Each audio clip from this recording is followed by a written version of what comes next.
آج ہم بات کر رہے ہیں وومن ہراسمنٹ کے حوالے سے. جب خواتین گھر سے باہر جاتی ہیں تو چاہے وہ اسکول کالج یونیورسٹی جائیں یا کسی ورک پلیس پہ جائیں یا پھر وہ کہیں شاپنگ کرنے کے لیے جائیں یا کسی ریسٹورینٹ میں جائیں، انہیں ہراسمنٹ فیس کرنی پڑتی ہے.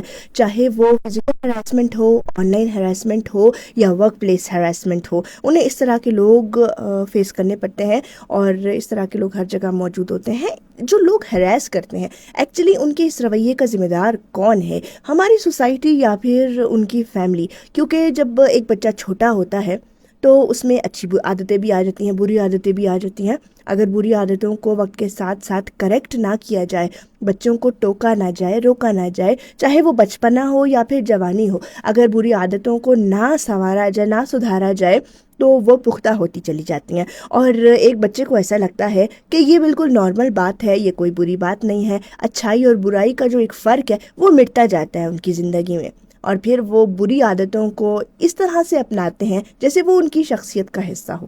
ہم چونکہ ایک سوسائٹی میں رہتے ہیں تو کوئی بھی بری عادت اگر ہوتی ہے یا پھر کوئی ایسی نازیبا حرکت کوئی مرد کرتا ہے تو اس کی وجہ سے خواتین بہت زیادہ متاثر ہوتی ہیں. سوسائٹی میں رہنے والی بچیاں بہت زیادہ متاثر ہوتی ہیں، کیونکہ کوئی بھی فیملی یہ نہیں سکھاتی اپنے بچے کو کہ باہر جاؤ اور خواتین کو تنگ کرو، انہیں ہراساں کرو. چاہے آن لائن آپ ہراساں کرنے کے واقعات دیکھ لیں یا پھر ورک پلیسز پہ دیکھ لیں، کوئی فیملی یہ نہیں سکھاتی. اور ہماری سوسائٹی میں بھی اس چیز کو پروموٹ نہیں کیا جاتا.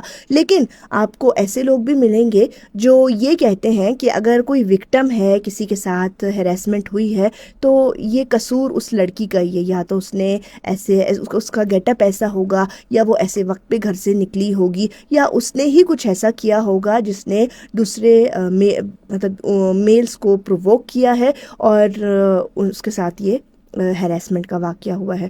چاہے وہ کوئی کالج یونیورسٹی میں جا رہی ہو یا پھر کسی ایک پوزیشن کو ہولڈ کرنے کی کوشش کر رہی ہو کسی ورک پلیس پر، اکثر فیمیل سے ایسی ان ایتھیکل فیورز مانگی جاتی ہیں جو کہ بالکل بھی جسٹیفائڈ نہیں ہوتی. چاہے ان کی ایجوکیشن اچھی ہو، چاہے وہ ٹیلنٹڈ ہوں، چاہے وہ اسکلفل ہوں، اور کسی پوزیشن کو ہولڈ کرنے کا وہ پوری ایلیجبلٹی کرائٹیریا کو پوری طرح سے پورا کرتی ہوں، لیکن سٹل ان سے اس طرح کی ڈیمانڈس کی جاتی ہیں. اور انہی وجوہات کی وجہ سے بہت ساری بچیاں اپنا اسکول کالج یونیورسٹی چھوڑ دیتی ہیں اور ان کے گھر والے ان کی تعلیم رکوا دیتے ہیں. تو آخر اس کا ذمہ دار کون ہے؟ ہماری سوسائٹی جو کہ وکٹم بلیمنگ کرتی ہے، اور یا پھر ایک فیملی جو اپنے بچے کو اچھائی اور برائی کی تمیز نہیں سکھاتی ہے، اور جو ہماری سوسائٹی ایک میل ڈومیننٹ سوسائٹی بن چکی ہے، اور وہاں یہ کہا جاتا ہے کہ چاہے مرد جو کچھ بھی کر لے وہ جائز ہے، وہ کر سکتا ہے کیونکہ وہ مرد ہے، کیونکہ وہ میل ہے. اور گھروں میں یہ کہا جاتا ہے کہ بیٹے ہیں پل جائیں گے، وہ تو پل ہی جاتے ہیں، بیٹیوں کو اچھی تربیت ان کی کرنی چاہیے. تو ایک طرح سے جو بیٹے ہیں وہ اگنور ہو رہے ہوتے ہیں.